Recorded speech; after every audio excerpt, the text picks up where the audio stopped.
Hey everyone, welcome back to my channel and to another video. Today I'm doing an exciting video that I've not really done before. I had something planned, like I was going to do this series of vlogs, but I've been so busy with uni that I was just like, do you know what? I'm going to film a nice little talky sit down video for you guys. I'm aware that this was like a trend on YouTube, I think a couple of years ago now, but I'm going to do it now because I never did it at the time and here we are. So I'm going to be doing a tier ranking book tropes video because I saw Steph Bora do this at the time when this trend was like a thing. And I thought, do you know what, I'm going to give it a go because it'd be interesting to see what book tropes I like, what order I put them in. Without further ado, let's get into the video. I found this tier ranking template for book tropes online, so let's have a little look. I changed some of the categories, so I will non-stop talk about this. That's like my top choice. That's like my favorite ride or die book tropes that I will always keep going back to. Next one down is would recommend to a friend. It's great, really good, really enjoyed it. Not one of my faves, but like it's up there and borderline fave. Next one down, pretty good when done right. These are the tropes that are like, when they're done well, yeah, really love. But when they're not great. Also, don't know if I have a cold or allergies, but my nose will block and unblock itself multiple times throughout this video. So just be aware of that. Then we have, I'm neutral. No solidly positive or negative feelings. Just pretty neutral. Not for me. That's if it's a bit like, not for me, I'm not a fan of that. Oh no. And this was actually on the template, but wouldn't touch this with a 10-foot pole. And that just really made me laugh, so I kept that as a category. The clue's in the name. I would not go near that trope. And then we have never read it, but I'm interested. So I've never read that trope, but like, oh, I could be persuaded to read that. And then never read it and I'm not interested in reading it and I won't touch it. So yeah, this, like I said, this is a template, so I'm not sure how many of these tropes I'm gonna know, / how many of these tropes I've read. And I'm also gonna try and give book recommendations at the same time. If there's like a specific trope that comes up that I like and then I've read a book in that trope that I really love, I'll recommend it to you guys. But I don't know how many I'll know and be able to do that for, so we'll see. I guess your guess is as good as mine. Okay, let's start. The first one we have is bad boy, good girl. I do like this trope. I don't know if it's one of my like favorite ever Die Hard. I'm gonna put it in pretty good when it's done right. The next one, bad girl, good boy. I don't think I've ever read a book with this trope that I can think of, so I'm gonna put I've never read it, but I could be persuaded. I could be interested in reading that, because if I like bad boy good girl trope, then I'll probably like bad girl good boy trope. So we're gonna say that. Right, age gap. I'm trying to think. So in Kings of Sin, the first book is kind of an age gap. There's quite a big gap between them, and that was okay because that wasn't like the main trope of that book, and I don't think it was like a massive age gap, to be fair. Like, it wasn't a crazy one. So I'm gonna say primarily age gap. I've never read it and I'm not really interested in reading it. Okay, the next one is, this website's kind of glitchy. So the next one, when it decides to load, is accidental pregnancy. Again, I don't think I've actually ever read a book with this trope in before. I think if it's done right, I could be interested in reading it. Yeah, if it's done right, I think I could be interested in reading it, but I've never read it before. The next one is AI robots. I'm gonna say never read it, and I'm really not interested in reading a book about AI or robots. Just personally, I don't think that's for me. I think I'd probably find it a bit boring. and AI can be annoying sometimes. Yeah, sometimes I do use ChatGPT, but I'm trying not to because it kills the planet, and also AI is the killer of creativity. Okay, next one, apocalypse. Apocalypse. So like Maze Runner vibes, right? I will non-stop talk about apocalypse books and dystopian books because I don't know what about it is so thrilling to me, but like, and so like terrifying at the same time. But books like Maze Runner, Diversion, like post-apocalyptic, apocalyptic books, they just hit for me. Like in the most disturbing, terrifyingly scary way. They just hook me, and I'll never stop recommending those types of books to people ever. Okay, next one is arranged marriage. I think I'm trying not to be too picky here. Wait, where did I put that? I didn't mean to put it in neutral. How do I get rid of that? Guys, I can't. Why have I now highlighted that and put, right? Can you come with me, please? I'm gonna put in pretty good when done right. King of Wrath was an arranged marriage, and that was pretty good because it was done right. Betrayal. Ooh, okay. I'm gonna put in would recommend to a friend.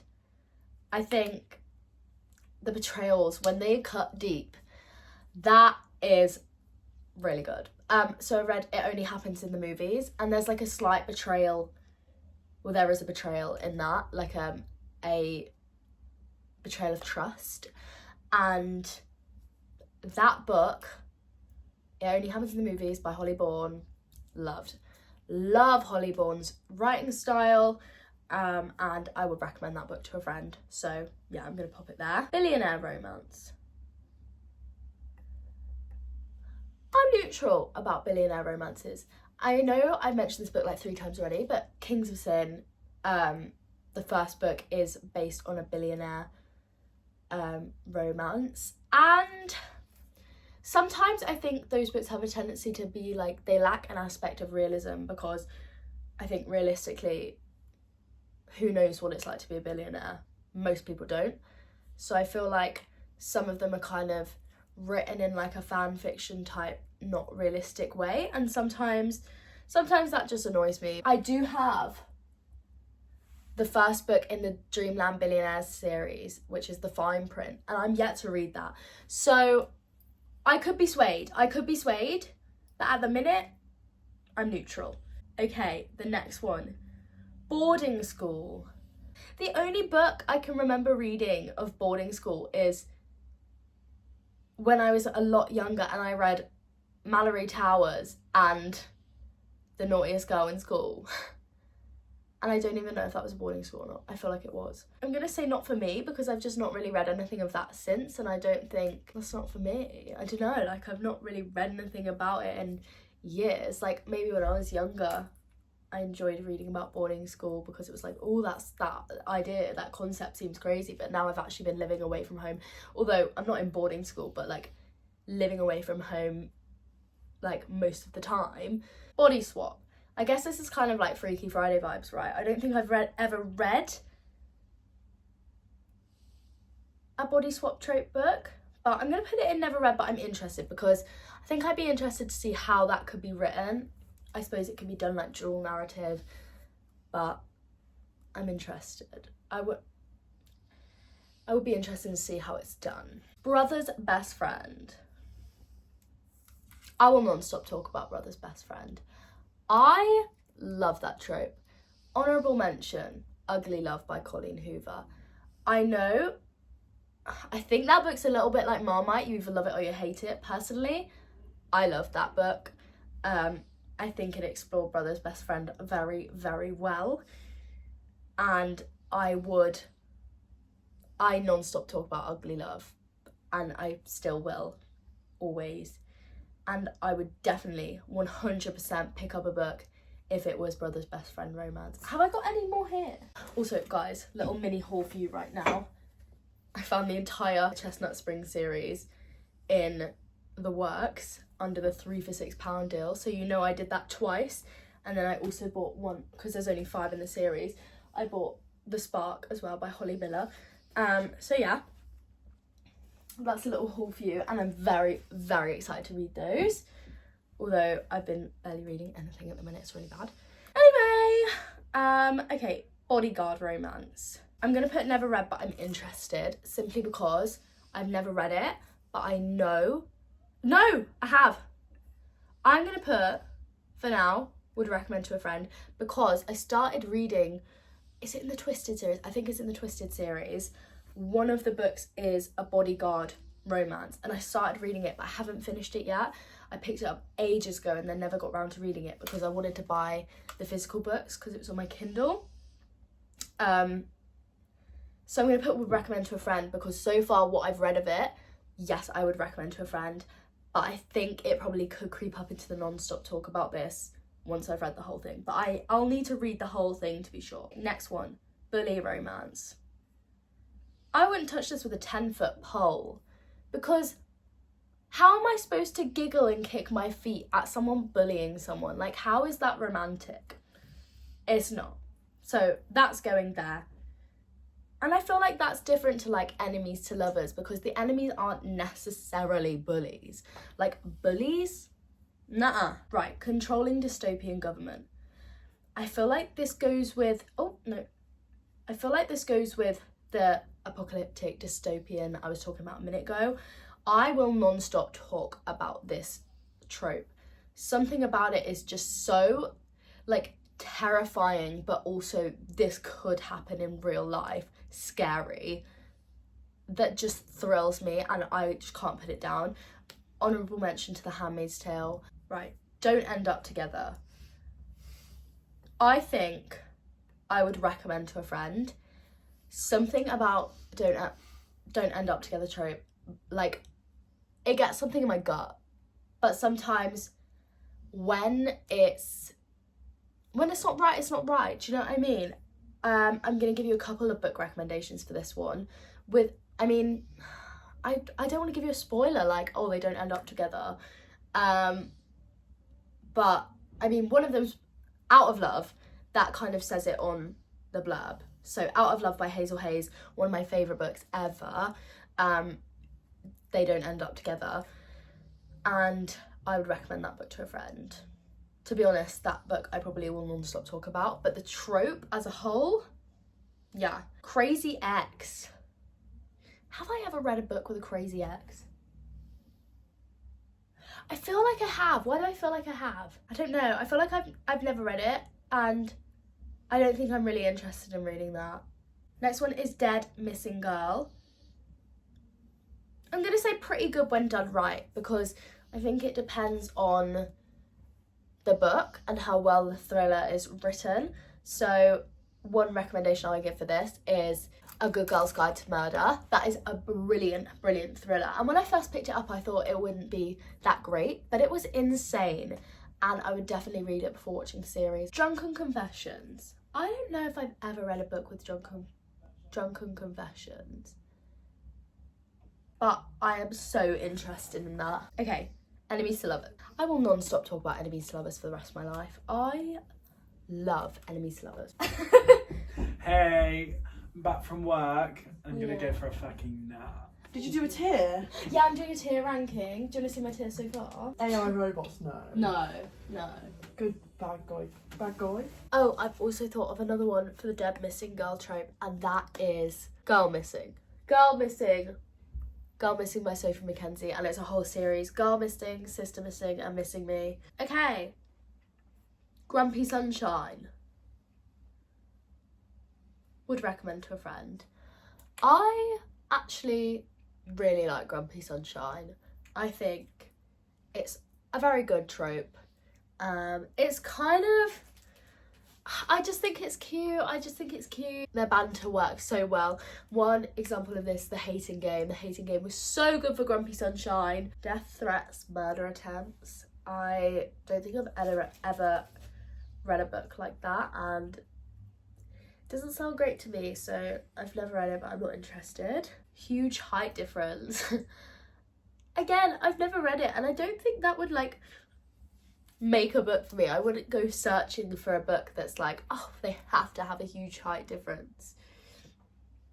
So I don't think I'm really interested in that. Fake relationship. Pretty good when done right. This is kind of similar to arranged marriage for me. And